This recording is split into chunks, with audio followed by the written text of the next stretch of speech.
I told you that your church may actually be killing your faith?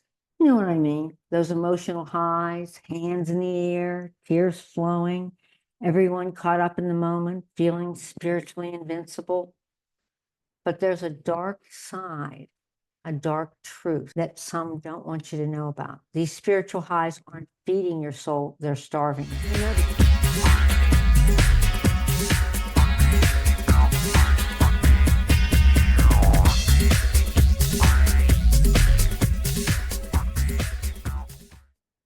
Hey, significant influencers. Today we are pulling back the curtain on something that is going to make a lot of people uncomfortable. But guess what?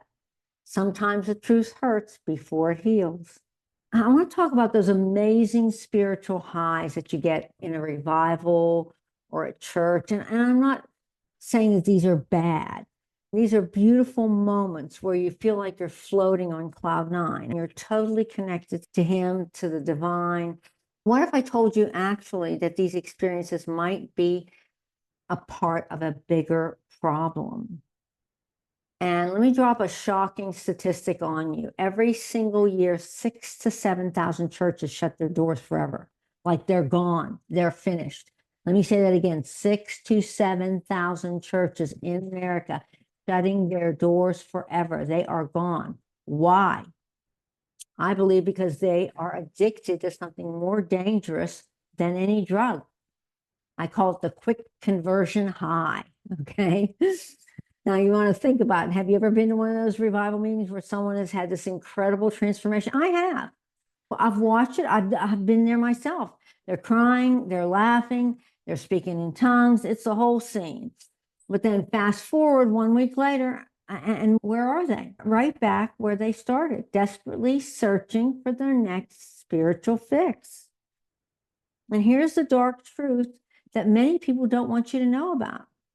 Most churches are spending 80% of their time and energy trying to get new converts through the door, but only 20% on actual discipleship.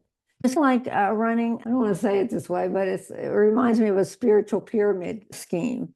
So let me break it down for you. I know I'm going to get a lot of awful comments on that.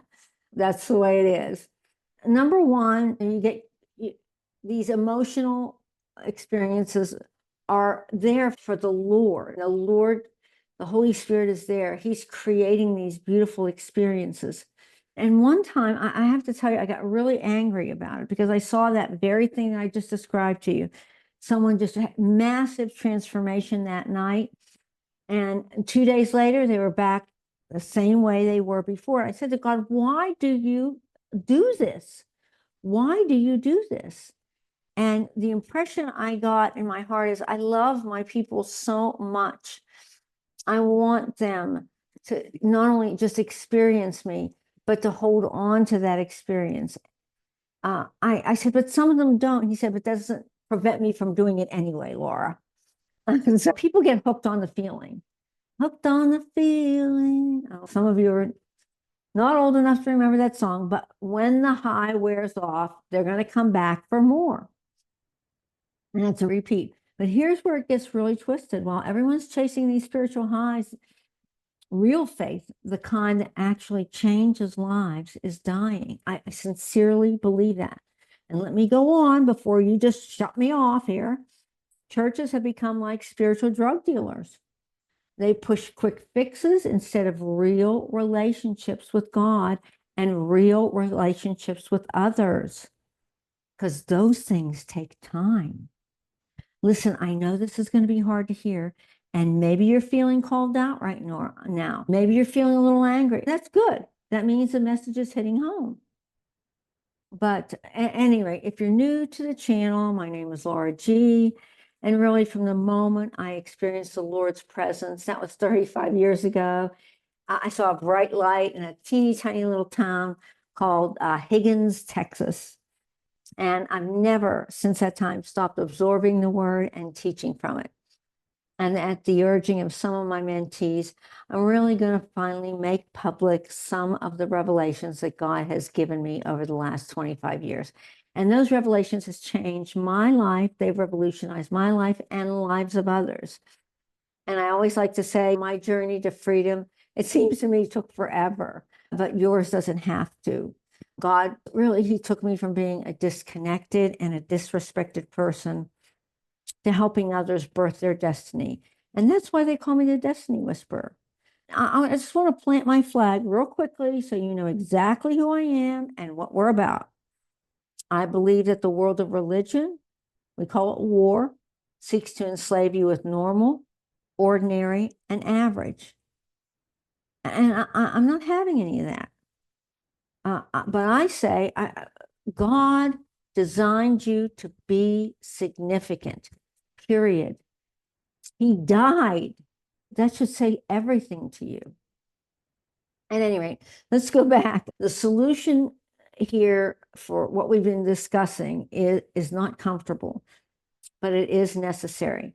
We need to go really cold turkey on the conversion addiction and start building real, lasting relationships with God and with each other. Here's a couple ways how. Number one, stop treating church like it's a concert venue. Start investing in actual relationships. Create support systems that last longer than a Sunday service. This always would get to me. Hey, how are you doing, brother? Hey, how are you doing, sister? And they love you and they hug you and you sit in the pew and then you go home. They don't even invite you for lunch sometimes.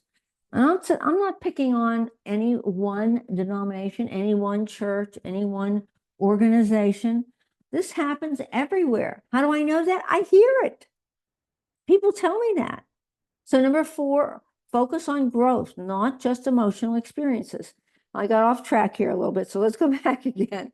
Stop treating the church like a concert venue. Start investing in actual relationships. Create support systems that last longer than a Sunday service.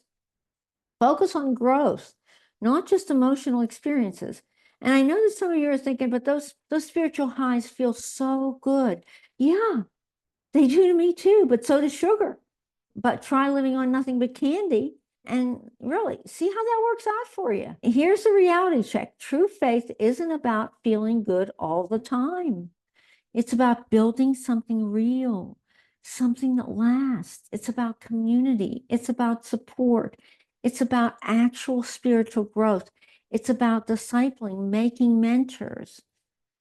So if this message is making you uncomfortable, good. Change does not come from comfort zones. That's the problem with the American church. Too comfortable.